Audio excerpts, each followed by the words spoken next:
에베소서 1장 말씀입니다. 신약 성경 310면입니다. 에베소서 1장 5절 한 절 말씀이니 다 한 목소리로 함께 읽겠습니다. 그 기쁘신 뜻대로 우리를 예정하사 예수 그리스도로 말미암아 자기의 아들들이 되게 하셨으니 아멘. 하나님께서는 창세전에 선택하셨습니다. 저와 여러분을. 창세전이라는 말은 우리의 조건에 상관없이 하나님의 주권으로 선택하셨다는 의미입니다. 이렇게 선택한 자를 위해서 하나님께서는 하나님의 뜻을 미리 정해 놓으셨습니다. 그걸 예정이라고 합니다. 선택한 자를 위해서 하나님께서 미리 정해 놓으신 하나님의 계획이 무엇인지 오늘 본문 말씀을 다시 한번 화면을 보며 읽겠습니다. 그 기쁘신 뜻대로 우리를 예정하사 예수 그리스도로 말미암아 자기의 아들들이 되게 하셨으니, 하나님께서는 창세전에 선택하신 저와 여러분을 자기의 아들들이 되도록 예정하셨습니다. 사실 우리가 하나님의 아들이다, 하나님의 딸이다 라는 말은 교회에서 참 많이 하기도 하고 듣기도 합니다. 그래서 하도 많이 들었기 때문에 우리가 하나님의 자녀입니다 라는 말을 우리는 별 감흥 없이 당연하게 받아들입니다. 하지만 이 하나님의 아들이라는 이 말은 우리가 믿는 기독교와 세상의 다른 종교나 사상이나 이념과 확실한 차이를 만들어내는 너무나도 중요한 말씀입니다. 성경은 예수님을 하나님의 아들이라고 말씀하고요. 하나님의 아들 예수님을 믿는 자들은 다 하나님의 아들, 딸이 된다고 말씀합니다. 너무너무 중요한 말씀입니다. 그래서 저는 오늘 여러분과 함께 과연 우리가 하나님의 아들들이 된다는 이 말씀이 성경적으로 어떤 의미인지를 다시 한번 더 깊이 생각해 보려고 합니다.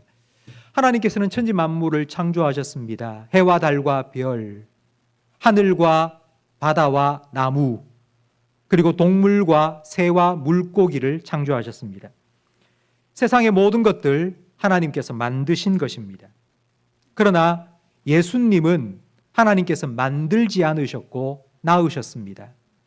우리가 잘 아는 요한복음 3장 16절 말씀에 하나님이 세상을 이처럼 사랑하사 누구를 주셨죠? 독생자. 독생자라는 말은 하나님께서 낳으신 하나밖에 없는 아들이라는 뜻입니다. 그러면 여기서 성경을 잘 모르고 교회를 다니지 않는 사람들은 이런 질문을 합니다. 하나님이 예수님을 낳았다고? 도대체 누구하고 결혼해서 예수님을 낳았지? 하나님이 예수님을 낳았다고? 그럼 하나님이 여자란 말인가? 라는 질문을 할 수 있는데 전혀 그런 의미가 아닙니다. 하나님이 예수님을 낳으셨다는 이 말을 이해하기 쉽게 제가 설명을 드리겠습니다. 사람은 자녀를 낳습니다. 우리가 낳은 자녀는 우리와 같은 사람입니다. 사람은 자기 자녀와 닮은 인형을 만듭니다. 사람이 만든 것은 우리와 같은 사람이 결코 아닙니다. 미켈란젤로가 조각한 다비드 상을 아마 보신 적이 있으실 겁니다. 정말 사람인가 할 정도로 핏줄과 힘줄까지 정교하게 묘사되어 있습니다. 그러나 사람이 아닙니다. 미켈란젤로가 만든 조각상일 뿐입니다. 사람은 조각상을 만들 수 있지만 그러나 사람을 만들 수는 없습니다. 사람은 사람이 낳습니다. 이와 마찬가지로 예수님은 하나님께서 낳으셨습니다. 예수님은 하나님으로부터 나신 하나님과 같은 하나님의 아들입니다. 성경이 예수님을 하나님의 아들이라고 말하는 것이 바로 이런 의미입니다. 예수님은 하나님과 같으신 하나님의 아들입니다. 그런데 오늘 본문에 보니 저와 여러분을 하나님의 아들이 되게 하셨다고 말씀합니다. 아니, 어떻게 저와 여러분이 하나님의 아들들이, 딸들이 될 수 있단 말입니까? 이게 가능합니까? 내가 낳지 않은 아이를 내 아들로, 내 딸로 만들 수 있을까요? 가능합니까? 그 방법이 무엇이죠? 입양입니다. 우리가 사는 이 세상에는 내가 낳지 않는 아이를 내 아들, 딸로 되게 하는 방법이 바로 이 입양입니다. 제 제자 중에 아이 3명을 입양해서 키우는 자매가 있습니다. 2달 전에 제가 제자로 함께 신앙생활했던 청년부를 맡았던 그 청년들 여러 커플들이 함께 모여서 식사를 하며 교제하는 시간을 가졌는데요. 그때도 그 3명의 아이를 입양한 그 자매에게 이런 질문을 했습니다. 어떻게 너 그럴 수 있냐? 특수교육학과를 나왔는데요. 거기서 자원봉사를 할 때에 보육시설에 자주 갔답니다. 근데 보육시설 갈 때마다 눈에 밟히는 아이가 하나 있어서 내가 여기에 있는 모든 아이들을 다 입양할 수는 없지만 내가 한 명은 입양해서 키울 수 있겠다 싶어서 한 명을 먼저 입양했답니다. 그리고 또 계속해서 보육시설에 자원봉사를 갔는데 또 한 명의 아이가 눈에 밟히기 시작했고 그래서 한 명 더 입양하고 또 한 명 더 입양하고 그래서 총 3명의 아이를 입양하게 되었다는 것입니다. 근데 그 자매가 아이가 한 명도 없기 때문에 입양한 것이 아닙니다. 2명의 친아이가 있습니다. 그런데도 3명을 더 입양한 것입니다. 왜 그랬을까요? 3명의 아이를 입양해서 키워서 종처럼 부려먹기 위해서일까요? 그렇지 않겠죠. 자기 아이와 똑같은 아들로, 딸로 삼아서 잘 기르기 위해서 데리고 온 것입니다. 성도 여러분, 하나님께서 저와 여러분을 선택하셨고 하나님의 아들들이 되게 하셨다는 것이 바로 이런 의미입니다. 하나님은 하나님의 아들이 아니고 딸이 아닌 저와 여러분을 하나님의 아들, 딸로 입양해 주신 것입니다. 그렇다면 한 가지 질문을 드리겠습니다. 우리가 하나님의 아들, 딸로 입양되기 전에 우리 상태는 어떠했을까요? 제가 이런 질문을 드리며 많은 성도님들은 이런 생각을 하십니다. 하나님의 아들이 아닐 때에는 마귀의 아들이겠지. 하나님하고 마귀하고 대조가 되니까 우리가 하나님의 아들이 아니면 마귀의 아들이었지라고 생각하실 수 있는데 그렇지 않습니다. 물론 성경에는 마귀의 아들들이라는 표현이 나오지만 그 표현은 마귀에게 소속되고 종속되었다는 의미입니다. 마귀는 결코 사람을 자기 아들로 입양해 주지 않습니다. 마귀가 사람의 아버지가 되어서 그 사람을 사랑해주고 그 사람을 책임져 주지 않습니다. 그렇다면 우리가 하나님의 아들, 딸이 되기 전에 우리는 어떤 상태였을까요? 제가 앞에서 아이 3명을 입양한 이야기를 들려드렸습니다. 그러면 그 입양된 새 아이는 입양되기 전에 어떤 상태였을까요? 고아입니다. 우리가 하나님의 아들, 딸이 되기 전, 하나님께 입양되기 전 우리 상태는 고아입니다. 이 고아 상태를 많은 사람들은 자유라고 착각합니다. 아버지 잔소리 이래라 저래라 잔소리 듣기 싫어. 차라리 그냥 나 혼자 내 멋대로 사는 게 자유롭다고 많은 사람들은 착각합니다. 그러나 여러분, 고아입니다. 아무도 나를 지켜주지도 않고 아무도 나를 도와주지도 않는 고아입니다. 그래서 내 혼자 내 인생을 개척해야 되고요. 내 모든 것들을 판단하고 결정하고 그에 대한 책임을 지고 살아가야 하는 고아입니다. 이런 고아들을 잡아가서 자기 종으로 삼고 앵벌이를 시키는 게 마귀입니다. 이런 상태였던 우리를 하나님께서는 우리의 몸값을 지불하시고 우리를 구원해 주시고 자기 아들, 딸로 입양시켜 주셨습니다. 이런 입양 과정이 바로 에베소서 1장 3절부터 계속하여 기록되어 있습니다. 하나님께서 선택하시고 예정하신 것을 예수 그리스도로 이루셨다고 말씀하고 있습니다. 성도 여러분, 저와 여러분은 이제 합법적으로 하나님의 아들, 딸이 되었습니다. 그런데 진짜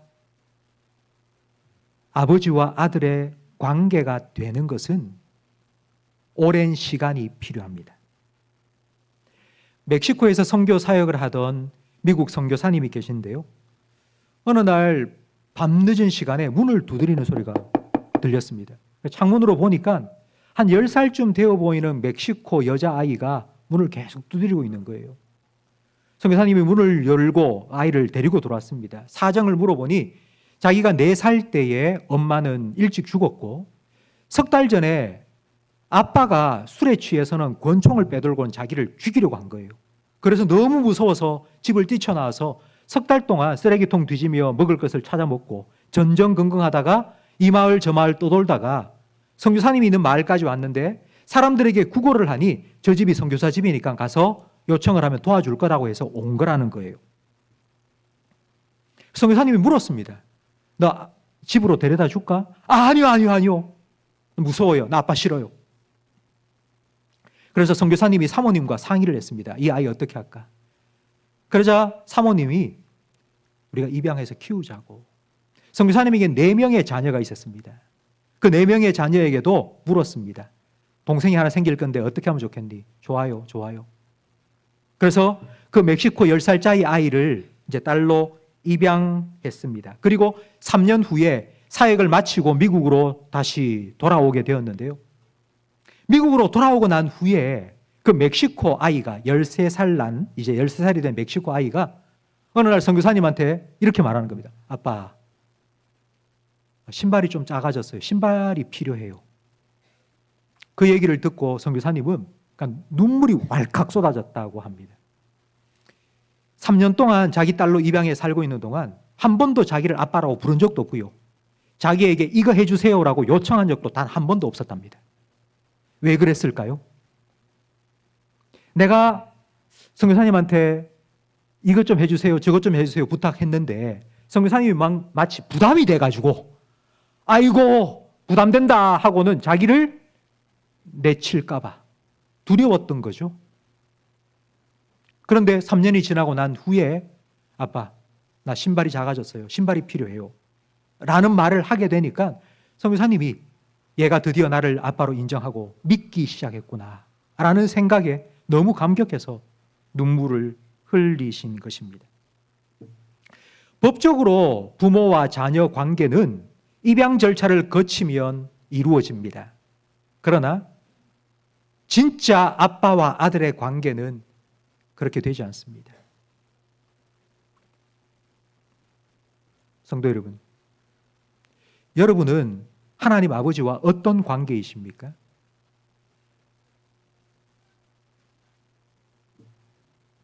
하나님께서는 우리를 하나님을 기쁘시게 하는 아들이 되기를 원하십니다. 그럼 어떻게 해야지 우리가 하나님의 기쁨이 되는 아들이 될 수 있을까요? 그래서 하나님께서는 자기의 아들을 우리에게 본보기로 보내주신 것입니다. 로마서 8장 29절 말씀을 화면을 보며 함께 읽겠습니다. 하나님이 미리 아신 자들을 또한 그 아들의 형상을 본받게 하기 위하여 미리 정하셨으니 이는 그로 많은 형제 중에서 맏아들이 되게 하려 하심이니라. 아멘. 예수님을 통해서 하나님께서 입양한 저와 여러분과 같은 하나님의 아들, 딸들이 어떻게 하는 것이 하나님이 기뻐하시는 아들들이 되고 딸들이 되는 것인지를 본받게 하신 것입니다. 예수님께서 이 땅을 살아가면서 과연 하나님의 아들로서 어떤 삶을 사셨을까요? 제가 어제 이 질문을 제 아들한테 저녁에 해보았습니다. 예수님이 하나님의 아들로서 어떤 삶을 사셨나 물어보니까 예수님께서는 사람을 만나시고 복음을 전하시고 병을 고쳐주시고 제자들을 양육하시고 뭐 그런 일을 쭉 하는 거예요. 그거는 예수님이 하신 사역이고 그거 말고 예수님이 하나님의 아들로서 아버지가 되신 하나님과 어떤 관계로 사셨는지 예수님께서는 어떻게 보여주셨냐.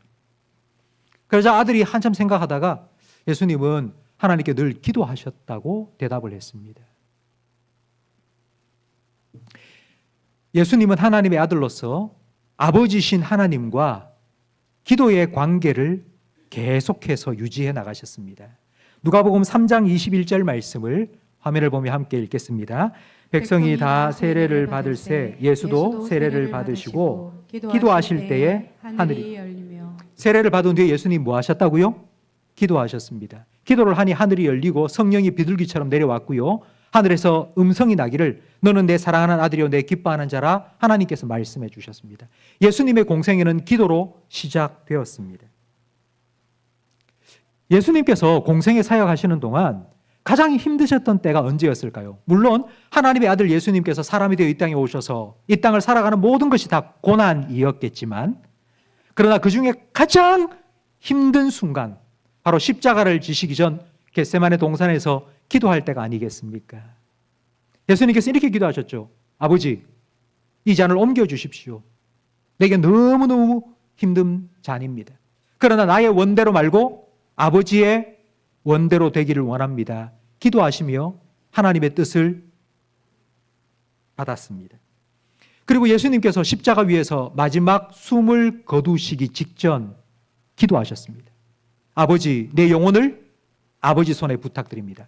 예수님의 이 땅에서의 삶은 기도로 시작하고 기도로 끝마쳤다고 할 수 있습니다.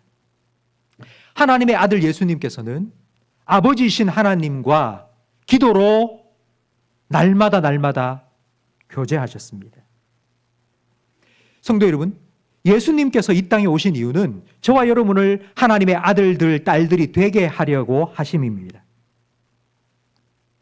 예수님께서 이 땅에서 수많은 사람들을 만나 하나님의 복음을 전하고 하나님을 알려주시면서 하나님이 우리의 아버지라고 제일 먼저 가르쳐 주신 것이 어디에 나올까요? 하나님을 아버지라고 가르쳐 주신 첫 번째 가르침이 성경 어디에 나올까요? 주기도문입니다. 마태복음 6장 9절 말씀을 함께 읽겠습니다. 그러므로 너희는 이렇게 기도하라. 하늘에 계신 우리 아버지여, 이름이 거룩히 여김을 받으시오며. 하나님이 아버지라고 첫 번째 가르쳐 주신 게 어디에 나오는 거라고요? 기도라고요. 기도. 성도 여러분, 기도는 부하 직원이 사장에게 공식적인 보고를 하는 게 아니라 아들이 아빠한테 미주알, 고주알, 오늘 일어난 이런저런 일들을 이야기하는 것이라고 예수님께서 말씀해 주신 것입니다. 친밀한 아버지와 아들의 관계 속에서 기도는 이루어집니다. 이런 기도를 어떻게 해야 되는지 기도의 방법도 가르쳐 주셨습니다. 마태복음 6장 6절 말씀을 함께 읽겠습니다. 너는 기도할 때에 내 골방에 들어가 문을 닫고 은밀한 중에 계신 내 아버지께 기도하라. 은밀한 중에 보시는 내 아버지께서 갚으시리라. 또 기도할 때에 이방인과 같이 중언부언하지 말라. 그들은 말을 많이 하여야 들으실 줄 생각하느니라. 두 가지. 정말 하나님을 내 아빠로 생각하고 기도한다면 기도하는 방법 두 가지를 가르쳐 주셨죠. 골방에 들어가서 해라. 그리고 또 하나는 중언부언하지 마라. 뭐 유창하게 미사오구를 사용하면서 그렇게 기도하려고 애쓰지 말고 그냥 사람들 만나서 이야기하듯이 그렇게 하나님께 이야기하는 것이 기도라고 말씀해 주신 겁니다. 성도 여러분, 지난 한 주 여러분 기도를 하셨습니까? 하나님과 얼마나 많은 이야기를 나누셨습니까? 제가 오늘 아침에 교회 승합차를 타고 교회에 왔는데요. 같이 타고 온 성도님들이 이런저런 이야기를 뒤에서 하시는데 제가 듣고 웃었습니다. 동네 사람들이 모여서 어제 토요일 날 모여서 이런저런 얘기하는데 아이고 명절이라고 아들이 와가지고는 집에서 손가락 갖다 안 하고 핸드폰만 몇 시간 하고 있더라. 그런 얘기를 하는 거예요. 아들이 오래간만에 집에 왔는데 말 한마디 안 하군요. 핸드폰만 몇 시간 보고 있다는 거예요. 경상도 남편이 집에서 딱 세 마디 한다 하지 않습니까? 왔다, 밥도 자자. 우리도 하나님하고 대화를 한 이 세 마디 정도 하고 있지는 않습니까? 하나님하고 그냥 하나님, 요즘 제가 이런 생각이 참 많이 들어요. 지금 이런 것 때문에 좀 걱정이 많이 돼요. 그러니까 길을 가면서도 밥을 먹으면서도 문득문득 생각하면서 하나님하고 이런저런 얘기, 모든 것 다 이야기하는, 만약 그렇다면요, 여러분은 정말 하나님과 관계가 좋은 거예요. 하나님과 관계가 좋다는 걸 성경은 믿음이 좋다고 표현을 하죠. 데살로니가전서 5장 17절에는 우리에게 쉬지 말고 기도하라고 말씀합니다. 언뜻 들으면 아이고, 하나님은 우리가 쉬는 꼴을 못 봐. 쉬지도 말고 무조건 기도하라고. 아이고, 기도를 그렇게 시키시네. 참 부담된다 싶지만요, 쉬지 말고 기도하라는 그 이면에는 이런 하나님의 약속이 숨겨져 있습니다. 나는 쉬지 않고 너의 아버지가 되고 싶다. 나는 쉬지 않고 너한테 아버지 노릇하고 싶다. 그러니 쉬지 말고 좀 기도해라. 성도 여러분, 지금도 하나님께서는 저와 여러분을 하나님의 아들들이 되게 하기 위해서, 아니, 하나님이 우리의 아버지가 되어주시기 위해서 우리의 기도에 귀 기울이고 계신다는 것을 믿으시기 바랍니다.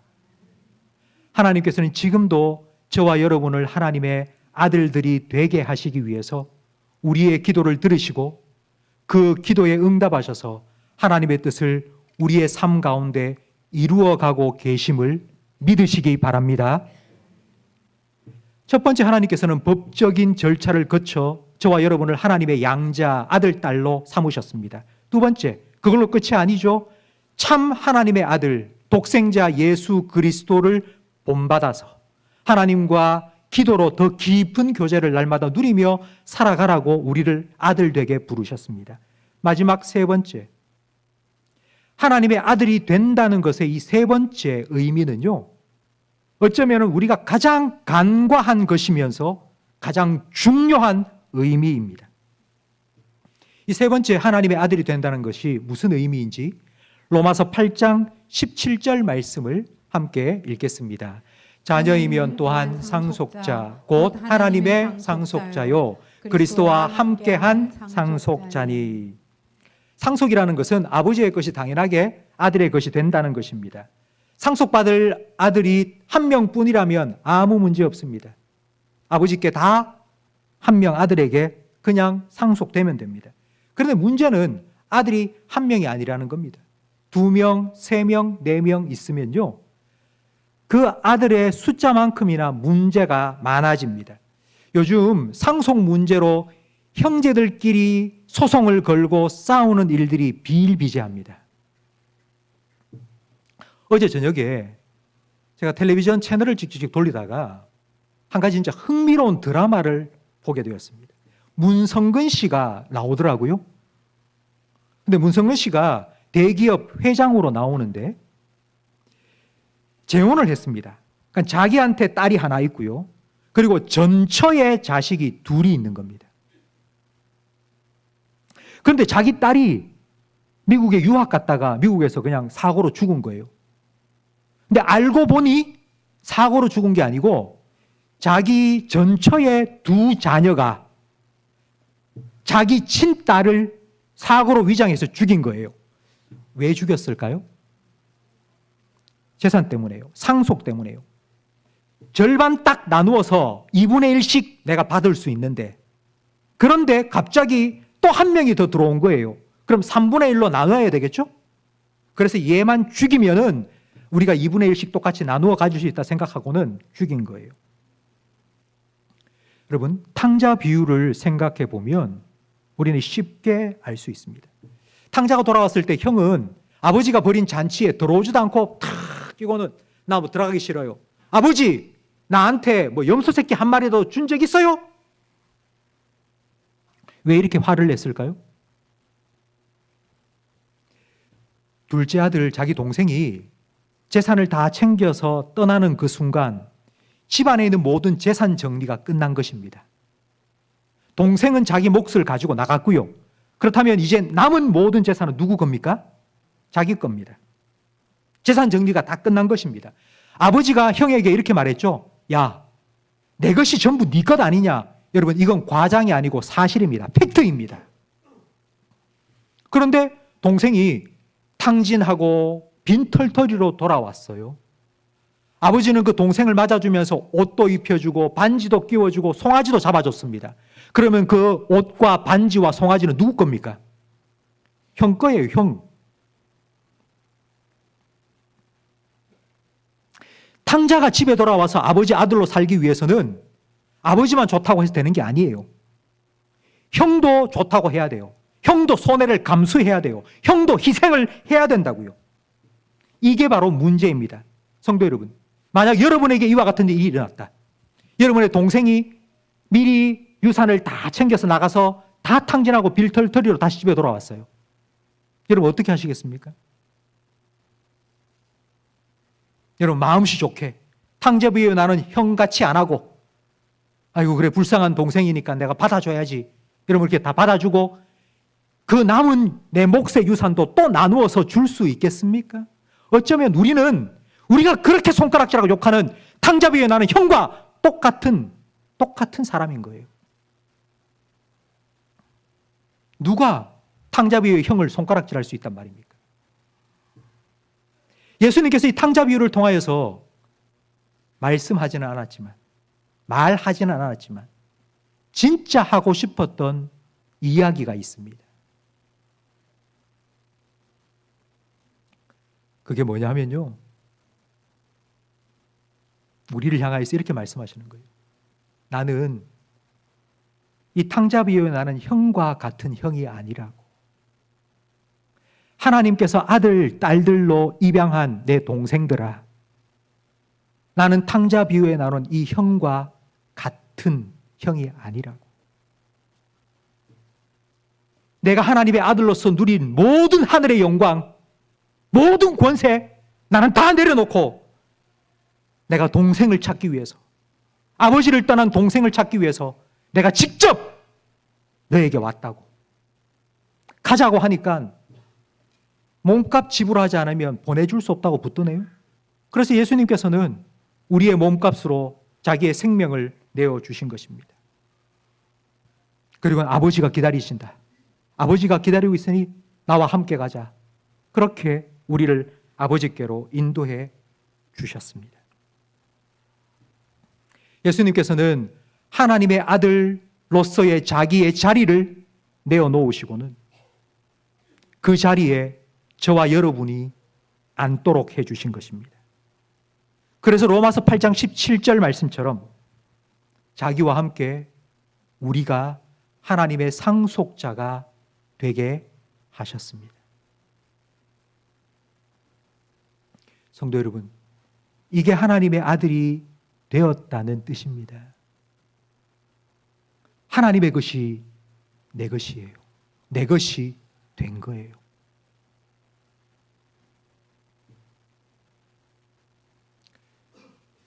하나님께서는 흙으로 빚어 생기를 불어넣어 사람을 만드셨습니다. 그리고 그 사람에게 에덴 동산을 맡기셨죠. 생육하고 번성하고 정복하고 다스리라고. 그런데 사람은 실패했습니다. 하나님이 맡기신 에덴을 잘 관리하지 못했습니다. 그래서 하나님께서는 다음 단계로 나아가셨죠. 그 사람이 되게 하신 것에 끝난 것이 아니라 그 사람을 아들들이 되게 하신 겁니다. 사람이 맡아 관리한 것에 실패했으니까 이제는 안 되겠다. 내 아들 삼아서 어떻게 하겠다고요? 관리하라고 맡긴 게 아니라 상속하여 주신다고. 하나님께서는 이렇게 저와 여러분을 선택하시고 예정하셔서 예수 그리스도로 말미암아 자기의 아들들이 딸들이 되게 하신 것입니다. 추석 연휴가 이제 시작이 되었죠. 아마 흩어졌던 자녀들이 많이 방문할 겁니다. 자녀들이 밖에 와서 띵동 벨을 누르면 여러분 어떻게 하세요? 당연히 문 열고 받아줘야죠. 그게 하나님의 아들이 된 거예요. 우리 하나님 앞에 섰을 때에 하나님이 너 누구냐라고 문 닫아놓고 들어오지 마 하는 게 아니라 우리가 문 앞에 서 있으면 하나님께서 열어주시고 어서 오라고 어서 오라고.